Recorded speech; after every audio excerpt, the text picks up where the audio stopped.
the board settled this suit years ago, and Musk decided to take it to court anyway. What's your take on this? Look, I think this continues to be something Musk feels passionate about, that this was the right acquisition in terms of SolarCity, but I think investors disagree. I mean, this has been I'll call it a dark chapter. You know, if I look at in Tesla's history, not an acquisition investors really assign value to. I think investors are looking forward to getting this in the rearview mirror, but it's really hard to, ultimately put this as what I would view as a smart acquisition. It continues to be what I would probably a black eye, one of the few, if you look at Tesla in the last, call it 5 to 6 years. Just how black is the eye? I mean, as I understand it, he may have to pay upwards of $2 billion.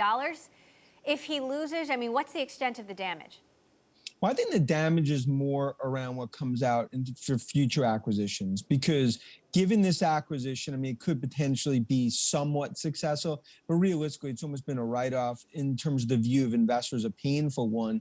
I think less credibility with future acquisitions, especially outside the core, at a time that really investors want to see Tesla focus purely on EV in terms of their initiatives. And I think this is something where Musk, as you saw today, feels passionate about it. And I think investors right now want to see how this comes out, because I think it's more reputational as a risk rather than monetary.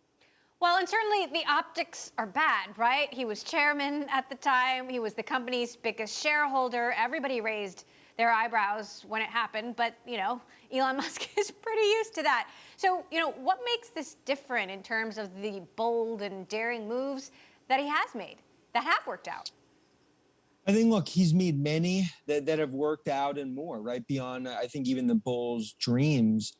But I think this is one they really misestimated. I think underestimated just how complex the solar industry was, how competitive it was. And it was really out of their core competency. And I think you've seen that play out here. And it's been frustrating for investors to watch, really assign almost negative to no value. And it's one that Musk still believes. And as we all know, I mean, Elon's not one that's going to ultimately stop. But this is one with many highlights over the last decade. This is definitely a low light, and something I think investors would rather Tesla have gone the other direction. How does this play into, his future ambitions, solar roofs and batteries and, a much more sustainable future? Do you see SolarCity as a huge drag on the company? Does it mean they won't be able to accomplish those goals as fast as maybe we thought?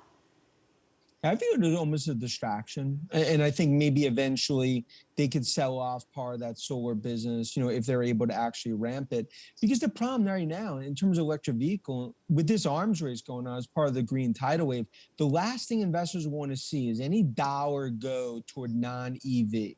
And I think that's sort of the frustration here. You want to see them, especially with competition come from all angles, focused on EV. It's all about deliveries. That's the key of the stock, especially everything that's going on in China as well.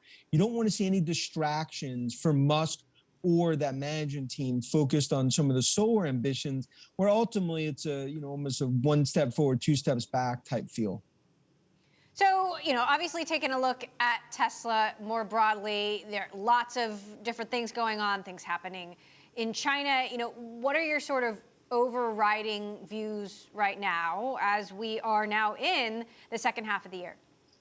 Yeah, I mean, they've been through a Category 5 storm between the chip issues as well as some of the negative PR issues in China, and they still came out with over 200,000 units. I think that just shows we believe they'll be on a trajectory, potentially 900,000 units, more profitability on the horizon. I think they navigated this mini crisis. And from an investor perspective, what that means is I believe 2Q is really just another sort of turning point in the broader Tesla story. We have $1,000 price target. And I think we're going to look back at this as really one that was a fork in the road situation, and they navigated it positively, especially not just on China, but on overall EV in terms of deliveries as well as a chip shortage, which is starting to moderate going into the second half of the year. Meantime, we've got earnings season just around the corner. Netflix kicking it off for tech next Tuesday. What are you looking out for, especially when it comes to the companies you cover as we come out of a pandemic and life returns and habits presumably return to normal? Yeah, I mean, our view is that we are going to have just a massive beat and raise across the board in tech. And it's not just FANG names, but also especially on software, cybersecurity. I think Microsoft's just going to be an unbelievable quarter. And it's our view that tech goes up another 10 to 12% second half of the year. NASDAQ 16,000 continues to be our target. And I believe, Emily, if we go back 3 months ago, I think Street, no matter what these companies reported, they just dismissed it, thought there was a COVID almost sort of pull forward. Now you're really starting to see this digital transformation take a next step higher, which is our view that the short's going to have to cave. Tech continues to move up. And I think 2Q is going to be just the start of what I view as just the next part of this bull cycle for technology stocks. And yet there's this regulatory overhang, regulatory scrutiny coming from all sides, and certainly now U.S. Congress. How big a deal is that, especially for big tech? Well, I think it is a big deal. I think it's something we've talked about 5 to 7% overhang on big tech overall because of this. And I think it's something that's come from all different angles within the Beltway. We've seen the Biden initiatives. We see it from other parts, regardless of what aisle you're on. And I think it starts to become a threat specifically on M&A. I think it's going to constrict M&A for the likes of Amazon, Apple, Google, Facebook. I think the winner here is Microsoft, because Microsoft, I think they really have a lot more flexibility to do deals while a lot of these other tech stalwarts are in the spotlight. And I think that's something that's really going to hurt some of these names, but Microsoft potentially the winner in all this.